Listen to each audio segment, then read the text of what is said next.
तर भावानो, आमचं पम्या म्हणालतो एक लय भारी सिरीज आल्या. सिटाडेल हनी बनी म्हणून. कॉमेडी नाही, ऍक्शन आहे. तर सिरीज मध्ये म्हणे कोण? वरुण धवन, समंता, माझा आवडता के के मेनन, ही मोठी मंडळी आहे. नुसतं बंदुका आणि बंदुका आणि नुसतं बॉम्ब. नुसतं हे घे, हे ओढीव, हे घे, हे ओढीव. आणि त्याचं डायरेक्टर कोण? राज आणि डीके. तुम्ही बघितलं असेल की नाही? ते फॅमिली मॅन, ते फर्जी, त्याचंच आहे ते सगळं. तुम्हाला माहिती आहे का, प्रियांका चोप्राची एक सिटाडेल त्याचंच व्हर्जन आहे म्हणायचं, म्हणजे प्रिक्वल, म्हणजे पाठीमागचं. त्याच्यात एक पोरगी दाखवली, म्हणजे तीच ती प्रियांका चोप्रा, असं सगळेजण म्हणतात. खरं काय आपल्याला माहित नाही. साधारण एक 5-6 एपिसोड असतील, 40-45 मिनिटाचं. पण एक बघितला की दुसरा बघू वाटतो, दुसरा बघितला की तिसरा बघू वाटतो, आणि एका बैठकीत सपू वाटतं. आता राज आणि डीकेची सिरीज आहे म्हटल्यावर काय बघायला लागत नाही. ऍक्टिंग, कॅमेरा लय भारी. त्यातला एक शेवटचा एपिसोड आहे, त्याच्यात काय कॅमेरा फिरवलाय, हे फिरव फिरव फिरव, ह्याच्याकडे जा उडीव, त्याच्याकडे जा उडीव, असलं सगळं केलंय. काळ तसा दाखवलाय तो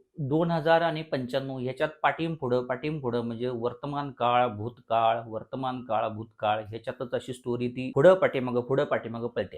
त्याच्यात एक बारकी पोरगी आहे, म्हणजे त्यांची पोरी दाखवल्या, कश्मीरा मुजुमदार. तुम्हाला खरं सांगू काय, या सगळ्यांपेक्षा त्या पोरीने लय भारी ऍक्टिंग केली. तसा वरुण धवननं कुठं कुठं तरी ओव्हर ऍक्टिंग केल्या, म्हणजे बॉडी बिडी दाखवल्या, पण त्या पोरीने ऍक्टिंग भारी. पुढे जाऊन मोठी होणार. तर ह्याच्यात असं दाखवली की आधीची जी कामं होती, म्हणजे जे काय ते स्पाय असतात. थोडक्यात ही स्पाय सिरीज आहे. ते स्पाय दोघं जण होते, आणि मग त्यांचं जे पाठीमागचं जे काही दुश्मन असतात ते ह्यांच्या परत पाठीला, असलं काय काय सगळं आहे. स्टोरी जरा अर्धी सोडल्या, म्हणजे ह्याचा दुसरा तिसरा येणार आहे, भाग येणार आहे. प्राईमवर आहे, फ्री आहे, फुगाट बघा लगेच जाऊन.